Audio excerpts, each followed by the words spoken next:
une petite vidéo en réponse à une personne qui a attiré mon attention sur ce verset de la sourate 2, verset 151, qui dit ceci. Nous avons envoyé parmi vous un messager de chez vous qui vous récite nos versets, vous purifie, vous enseigne le livre et la sagesse, et vous enseigne ce que vous ne saviez pas. La personne concernée est un sunnite. Comme à l'accoutumée, les sunnites ne me citent que des versets qui ne parlent que du prophète Mohammed. Comme si il y avait que lui, que Allah a choisi comme prophète. Il ne me parle jamais d'Abraham, il ne me parle jamais de Moïse ou de Jésus. Que les versets sur le prophète Mohammed pour tenter de me prouver qu'il faut suivre des hadiths. Donc cette personne, d'après elle, vous enseigne le livre et la sagesse. D'après elle, la sagesse, c'est la sunna et donc les hadiths, étant donné que le livre, c'est le Coran. Je vais vous prouver qu'il n'en est rien de tel. Premièrement, ce verset, il s'agit bien du prophète Mohammed. Donc ici, c'est bien le messager qu'était Mohammed. Avant de passer à un autre verset, pour développer l'idée, j'aimerais attirer votre attention sur le verset qui suit. Souvenez-vous de moi, donc je vous récompenserai, remerciez-moi et ne soyez pas ingrats envers moi. Il s'agit de qui ici? C'est Allah qui vous parle. C'est Allah qui vous dit, souvenez-vous de moi. Il ne vous dit pas, souvenez-vous de Mohammed. Parce que les sunnites, apparemment, ils ne se souviennent que de Mohammed. Ça, c'est le premier point. Et votre Seigneur vous dit, plutôt notre Seigneur nous dit, je vous récompenserai, remerciez-moi, ne soyez pas ingrats. Rappelez-vous que c'est Allah qui vous a donné la vie. Ça, c'est juste en aparté. Donc j'aimerais vous montrer un autre verset très similaire à celui qu'on vient de voir. Dans la même sourate, verset 129. Notre Seigneur envoie l'un des leurs comme messager parmi eux pour leur réciter tes versets, leur enseigner le livre et la sagesse, et les purifier, car c'est toi certes le puissant, le sage. Donc, c'est qui envoie l'un des leurs comme messager? Il s'agit de qui? Est-ce que vous pensez que ça parle du prophète Mohammed? Absolument pas. Premièrement, le verset dit notre Seigneur. Donc c'est quelqu'un qui s'adresse à son Seigneur. C'est qui parle? Il suffit de voir les versets qui précèdent. Et quand Abraham et Ismaël élevaient les assises de la maison, ils ont dit: Ô notre Seigneur, accepte ceci de notre part, car c'est toi l'audient, l'omniscient. Donc on est d'accord, c'est Abraham et son fils Ismaël qui s'adressent à Allah. Ensuite, il continue. 128. Notre Seigneur fait de nous tes soumis et de notre descendance une communauté soumise à toi. Donc, il demande à Allah de faire que leur descendance ne soit soumise qu'à Allah, qu'à leur Seigneur. Et le verset continue, notre Seigneur envoie l'un des leurs comme messager. Donc ici, Abraham et son fils, Ismaël, ils parlent bien de leur descendance. Et ils font une doua à Allah en lui demandant: envoie à notre descendance un messager parmi eux, qui leur enseigne le livre et la sagesse, et les purifie, etc. Donc, est-ce que vous pensez que Abraham n'a eu qu'une seule descendance? Jamais de la vie. Abraham, dans le Coran, il est cité comme étant le père des croyants, ce qui veut dire que toute personne croyante, son père, le père des croyants, c'est Abraham. Donc, ce qui veut dire que il n'y avait pas que le prophète Mohammed qui a enseigné le livre et la sagesse. Vous voyez la phrase ici. Ça ne s'applique pas qu'au prophète Mohammed. Les sunnites, ils font comme si il n'y avait que le Khatam al-Anbiya, que le dernier prophète qui a enseigné le livre et la sagesse. Ils viennent vous dire que le livre, c'est le Coran, et la sagesse, ça serait sa sunna qui n'a jamais existé. Ça serait les hadiths qui ont été inventés après sa mort. Donc, elle est où la sagesse qu'a enseigné Jésus? Elle est où la sagesse qu'a enseigné Moïse? Elle est où la sagesse qu'ont enseigné tous les messagers que Allah a envoyés à toute la descendance d'Abraham, qui soit enfant d'Israël, qui soit peu importe qui, toute sa descendance, parce que c'est la doua que Abraham et son fils ont faite à leur Seigneur. N'oubliez pas aussi que Allah, dans le Coran, il nous dit que Abraham est un ami privilégié d'Allah. C'est le seul prophète qui est décrit comme l'ami privilégié d'Allah. Donc ceci prouve bien, parce que il n'y a pas de sunna de Jésus, il n'y a pas de sunna de Moïse, ni chez les musulmans, ni chez les juifs, ni chez les chrétiens.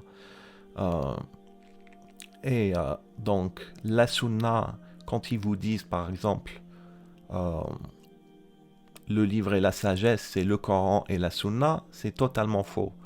Parce que le Coran, justement, nous parle de la sunna. Ça s'appelle Sunnat Allahi, la sunna de Dieu. Je pense que je l'ai mise... attendez, si je vais la retrouver.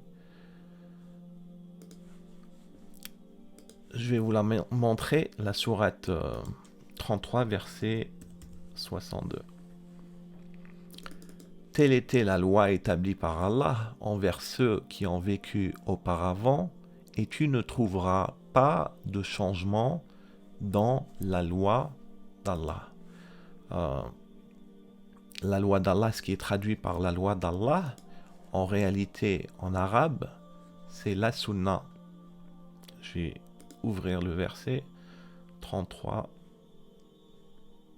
62. Ici. سنة الله في الذين خلوا من قبل ولن تجد لسنة الله تبديلا. Donc, le Coran nous parle de Sunnat Allah. Nulle part dans le Coran, vous ne trouverez ni la Sunna de Mohammed, ni la sunna de Jésus, ni la sunna de quiconque.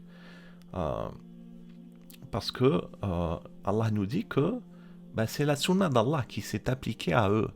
Donc le prophète Mohammed, ou Jésus, ou Moïse, etc., ils ont tous appliqué, obéi et suivi sunnat Allah, c'est-à-dire la loi d'Allah. Ils n'ont pas créé leurs propres règles religieuses.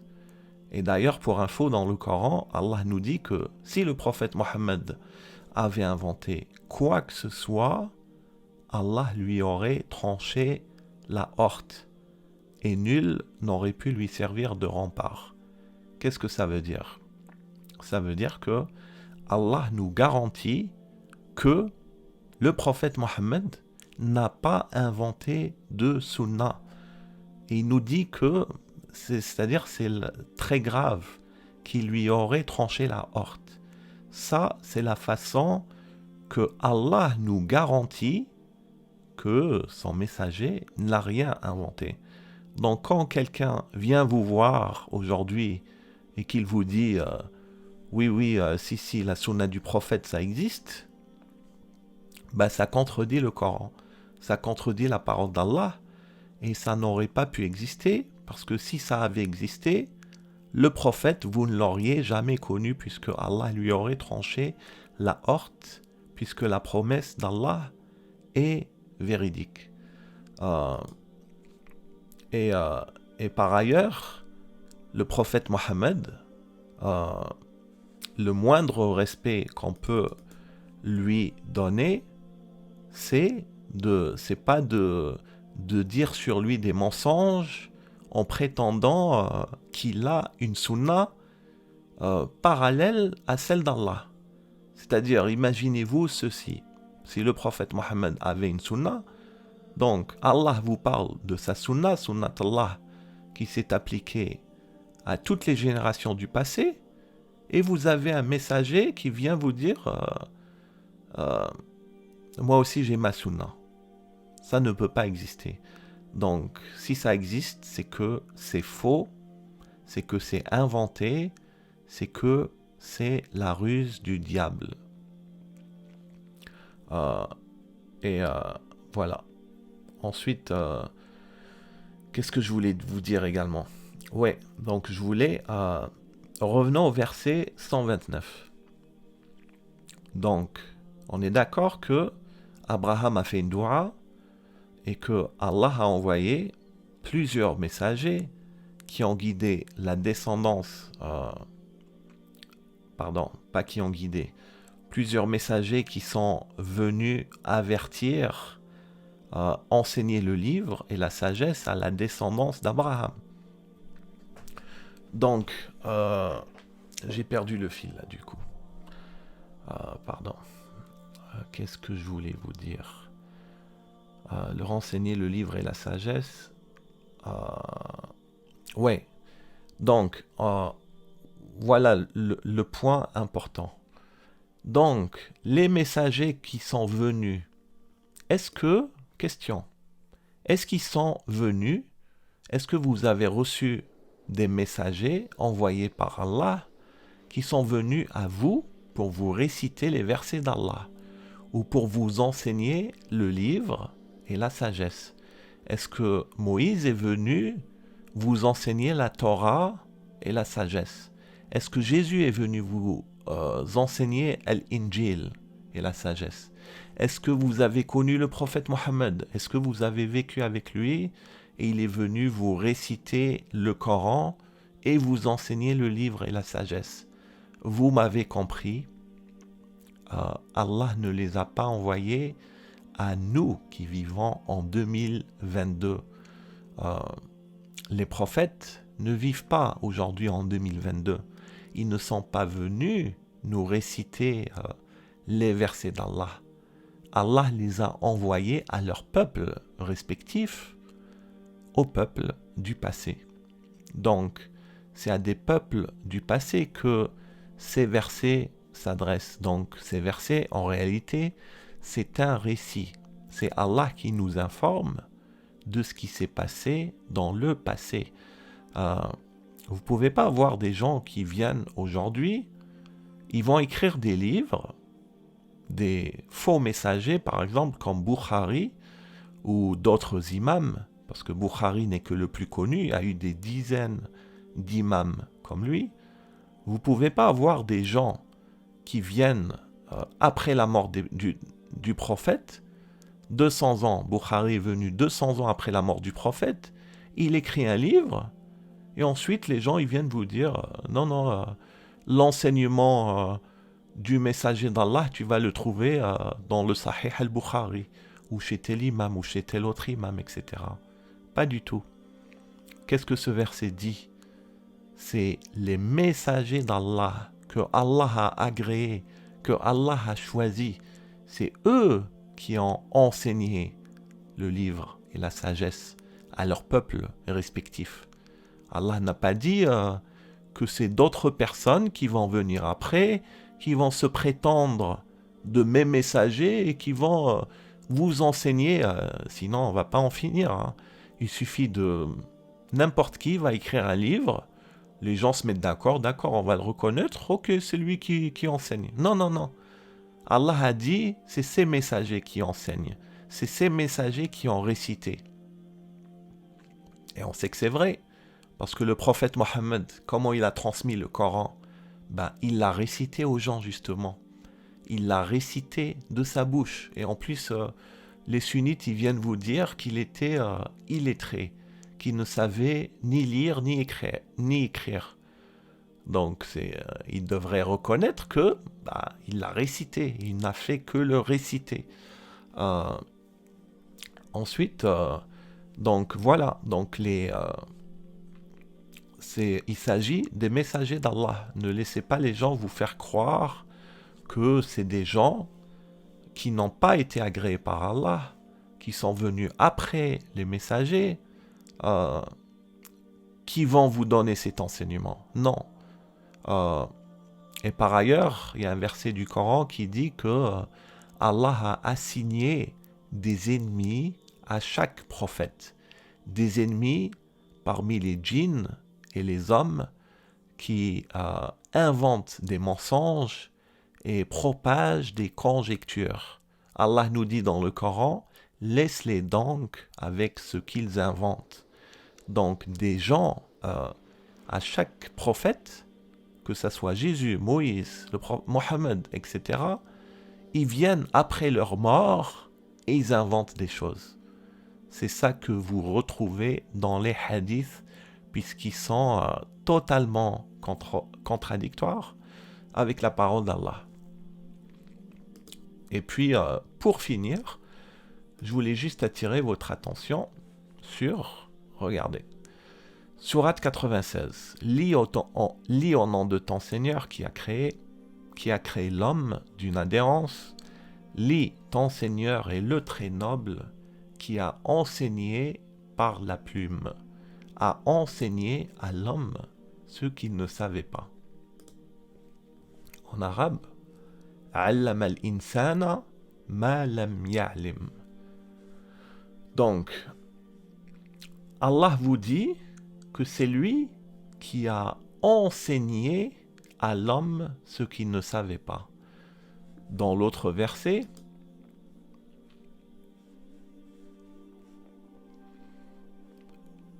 yu'allimuhum al-kitabi wal-hikma.